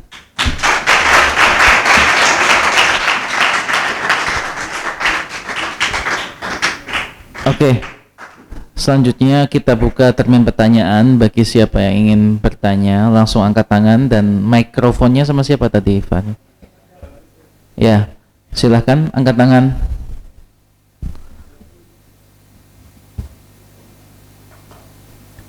Atau ingin membuka dialog? Silahkan angkat tangan.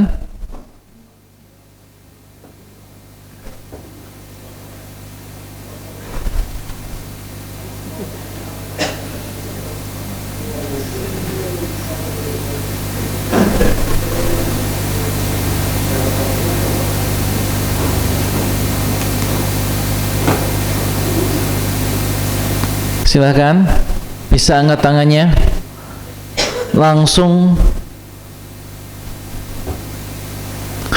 terkait yang sudah disampaikan sekitar 1,5 jam atau hampir 2 jam.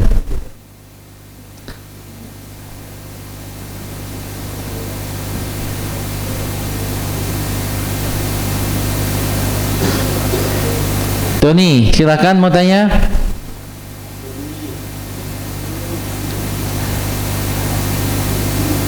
Yang lainnya?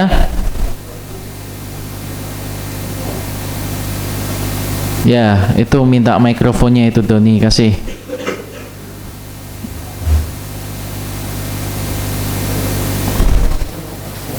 Tes.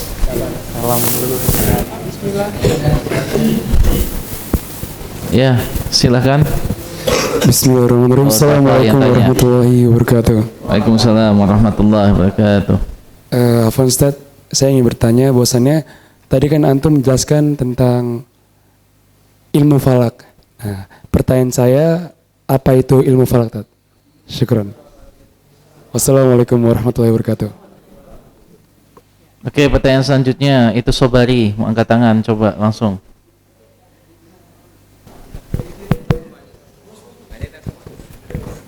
Assalamualaikum warahmatullahi wabarakatuh. Assalamualaikum. Yang ingin saya tanyakan yaitu tadi di situ disebutkan apabila perpustakaan Alexandria dan Baghdad tidak terbakar, maka manusia akan lebih cepat ke bulan 2 abad sebelum manusia pertama kali ke bulan. Nah, selain itu yang saya tanyakan, apa saja hal yang mungkin bisa terjadi apabila perpustakaan Alexandria dan Baghdad tak terbakar. Syukran. Assalamualaikum warahmatullahi wabarakatuh. Assalamualaikum. Satu lagi mungkin yang mau tanya? Siapa?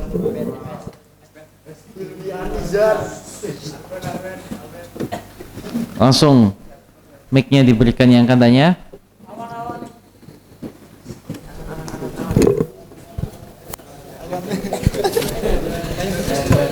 Ke siapa itu yang mau tanya? Alwan tanya. Semuanya.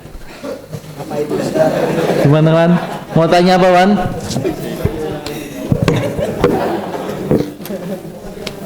Oke, baik dua dulu yang kita terima. Setelah ini siapkan lagi dengan pertanyaan-pertanyaan selanjutnya. Yang pertama terkait tentang ilmu falak, dan yang kedua tentang pencapaian apa saja yang bisa didapatkan andai apa tadi perpustakaan Nusantara itu tidak dibakar seperti itu. Silakan Ustaz.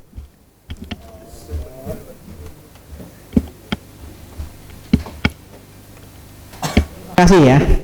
Dua pertanyaan pembuka. Ya. Mudah-mudahan bukan yang terakhir ya. Saya senang berdialog, berdiskusi ya. Apa itu ilmu falak ya? Antum kemarin Idul Fitri ikut pemerintah atau ikut Muhammadiyah? Yang satu sistemnya hisab, yang satu ru'yah. Hisab itu basisnya ilmu falak. Ya. Jadi ilmu yang punya hubungan yang sangat dekat dengan astronomi. Dan dalam Islam, salah satu cabang yang paling awal berkembang adalah ilmu falak ini. Kenapa? Berkaitan dengan agama, penentuan waktu sholat. Sekarang, antum tahu nggak? Selisih waktu sholat per hari itu hanya sekian detik, sekian menit kan? Dari ilmu apa itu? Ilmu falak. Ibnu Syatir itu profesinya ya muwakkil, pengatur waktu di Masjid Damaskus. Jadi yang mengatur waktu jam itu tahu, oh sekarang udah masuk zuhur, udah masuk asar, masuk maghrib, isya, subuh. Itu ahli ilmu falak. Makanya ilmu falak ini yang pertama kali berkembang pesat karena berkaitan dengan pilar agama kita, sholat, penentuan puasa, penentuan Idul Fitri, dan seterusnya. Itu. Jadi ilmu falak itu silakan antum telusuri ya. Mau di Google, di ensiklopedia, itu khazanah pengetahuan Islam itu sangat luas di sana. Ya. Ya. Jadi ketika Magelhaens itu pimpinan petualang Portugal sampai di Afrika Timur, dia mengatakan kita sudah sampai di Goa, India, di Gujarat, daerah tujuan mereka. Tapi kata pelaut Muslim namanya Abdul Majid, ya, dia ahli ilmu falak. Ini bukan Goa, ini bukan India, ini Afrika Timur. Jarak dari Afrika Timur ke India sekian ribu mil. Dihitung sama Abdul Majid. Kenapa? Dia ahli ilmu falak dan dia punya alat namanya usturlab yang bisa menghitung jarak itu. Kalau sekarang gampang dengan GPS kan? Ya, dengan GPS. Ya, ketik sini, ketik London, berapa jarak dari Tasaka ke London? Langsung keluar berapa ribu mil kan? Kalau diukur dengan astrolab. Magellan punya astrolab juga, tapi terbuat dari kayu kuno. Punya Abdul Majid dari Kuningan dan sangat-sangat canggih, bagus, halus. Ya karena level pengetahuan begitu. Akhirnya apa? Magelhaens ya menyandra Abdul Majid, minta antar ke Goa. Dalam sejarah Magelhaens itu menemukan Goa India itu bukan karena navigasi dia sendiri, tapi diantar oleh pelaut Muslim. Itu dari ilmu falak. Itu kira-kira ya ilmu falak. Silakan dibaca sendiri nanti gitu. Ya, terima kasih atas pertanyaan yang bagus ya. Kemudian yang kedua tadi itu sebenarnya pengandaian. Seandainya saya tidak masuk tazaka, kira-kira saya jadi apa? Ya begitu kira-kira. Dan seandainya saya masuk tazaka, saya jadi apa? Bagi orang yang di luar tazaka. Ya. Seandainya saya ke Mesir, kira-kira saya jadi apa ya? Ya. Ini pengandaian. Kenapa seperti itu diandaikannya? pengetahuan itu terkumpul, tersimpan di perpustakaan. Dan perpustakaan terbesar dalam sejarah manusia ketika itu ada dua. Perpustakaan Alexandria di Mesir dan perpustakaan Baghdad. Di situ terkumpul, terakumulasi, tersimpan khazanah pengetahuan ribuan sarjana. Sayangnya kedua-duanya ini dibakar. Yang pertama dibakar atas perintah gereja, yang kedua dibakar oleh pasukan Holakokan, pasukan Mongol. Itu. Sehingga dengan terbakarnya dua gudang tempat penyimpanan pengetahuan ini, banyak cabang pengetahuan yang harus kita mulai dari nol lagi. Itu pengandaiannya ya. Sekarang contohnya kita sudah level 10. Tahu-tahu perpustakaan, contohnya begini, kalau kita bangun rumah ya. Kita ingin membangun rumah 10 lantai. Sudah 5 lantai siap. Tinggal 5 lantai lagi. Kita bangun gedung 10 lantai. Tahu-tahu yang 5 lantai ini ya roboh. Ada gempa. Apa yang terjadi? Kita harus membangun dari awal lagi, sehingga waktunya lebih lama. Yang seharusnya 2 tahun selesai, sekarang karena bangun dari awal lagi bisa-bisa menjadi 3-4 tahun. Nah, perpustakaan yang menyimpan pengetahuan ini dibakar, sehingga banyak disiplin ilmu pengetahuan dimulai dari nol lagi. Oleh sebab itu, ini sekedar berandai. Ya, seandainya itu tidak dibakar, kita sampai ke bulan 2 abad lebih awal. Karena kita mundur ke belakang lagi. Jadi itu sekedar pengandaian ya. Itu bukan suatu fakta. Sekedar suatu pengandaian. Begitu kira-kira. Jadi itu bukan suatu kebenaran ya. Itu sekedar pengandaian saja. Itu. Begitu kira-kira ya. Terima kasih.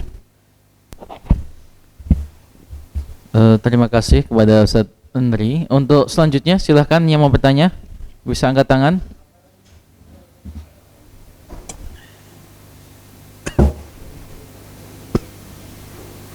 Dilanjut. Yang mau tanya silahkan angkat tangan. Bisa langsung ambil mikrofonnya. Sama siapa mikrofonnya?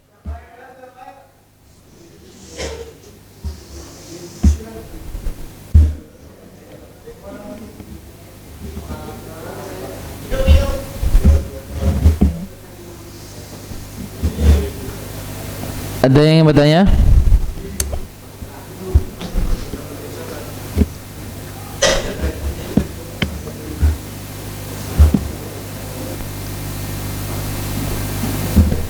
Yang di belakang itu ada yang ingin bertanya, siapa?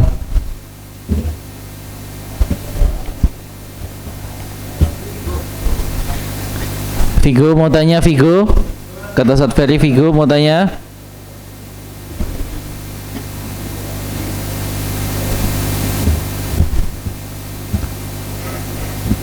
Cukup? Ada yang lagi mau tanyakan? Silahkan.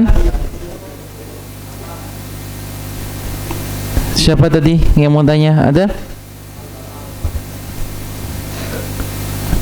Cukup? Cukup? Baik, kita cukupkan. Mungkin ada sepatah dua patah kata Ustaz, untuk anak-anak ini, motivasi atau apapun itu Ustaz. Silakan Ustaz.